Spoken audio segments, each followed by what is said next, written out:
And join me in studio, Dan Nelson. Dan Nelson is the Live Your True Life family historian. You know, Dan, we talked a few weeks ago about how you got started in genealogy and family history, but I know you were talking about it like a hobby, as a passion, but how did that become Dancestors Genealogy? How did you make that happen and put a big bow on it? Yeah, that's a good question, because I would have never imagined that it would have turned into a business. You know, I was a career executive raising a family. I had this passion, but, you know, could only give so much time to it. And it was certainly more of an accident than a clever plan to turn it into a business. I belong to a business group called Vistage. It's the world's largest organization of peer mentoring CEOs, key executives. And in that group, they decided to do a fitness challenge. And so they decided that backpacking would be interesting. Most of these people were Texas born and raised, so they never really grew up backpacking here in the flatlands of Texas. So I took them all out to, me and another guy took them to Colorado, and then there's been basically an adventure every year that we've gone on. And so when you're out backpacking, you run out of things to talk about. So I'd throw out some of these family stories, and some people probably were bored and some people were entertained. But it was just, you know, and they had their stories too. So one of the guys in the group, good guy named Todd Whitthorne, he asked me to research his wife's family history as a Christmas present. So I figured, okay, I'm just going to rough something out, and I envision, you know, a dozen pieces of paper with a staple in the corner, and here you go, you know. And he said, no, you don't misunderstand. He goes, I want to pay you to do it. And so I thought, oh, you know, that's different. I'd never thought about that. And then at the same time, I was dealing with my own mortality in the sense that I've collected all this information. I have all these boxes and file cabinets, and what do I do with it? And then my own parents were my dad was in his 80s. My mom was getting closer to it. And you start to think, well, I want to say, here it is, it's done. Because, of course, you could work until you get to Adam and Eve, which no genealogist ever gets there. So you have to sort of, at some point, get closure on it.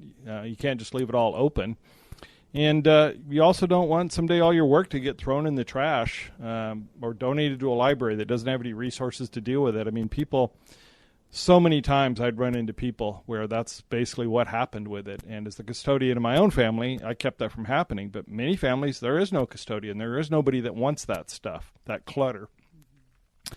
And so I thought about, okay, well, I need to get organized, my own stuff. I need to get organized so I could do this for Todd. And so I took all of my family history information, and I spent, it seemed like months, scanning everything into an electronic database and storing it there, an online tree.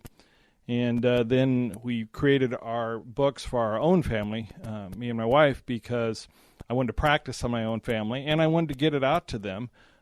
So they were all able to get the history that they'd gotten pieces of at different times, different stories, but they were so excited to get that.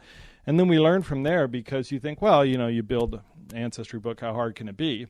It's actually hard to do a really good job. You can do an adequate job on your own.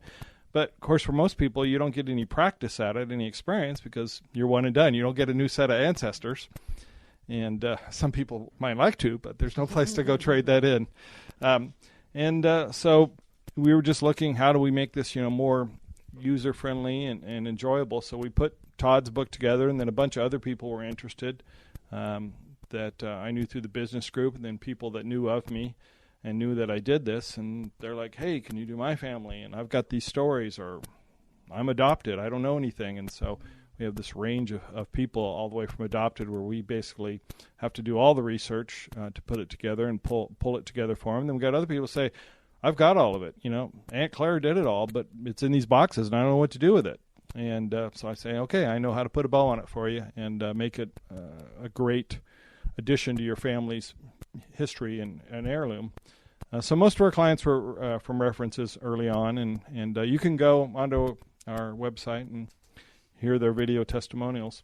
You can find out more information on Dan at dancestorsgenealogy.com. Dan, I look forward to having you back in studio. Thank you. I love listening to Dan. He's so awesome because he's talking about stuff that many of us are really interested in. We're interested in our family tree. We're interested in who we're connected to. We're interested in where that lineage is. And I think many of us, like I was kidding, but it's true. Many of us we have some family members that we really, really get along with, and they really, we make their life great. They make our life great. And we have some maybe maybe not as connected to, but all in all, I think that when you start looking at genealogy, you realize we're not that different and we're all connected. And that's something that's really powerful. So Dan will be joining us more often here on the show.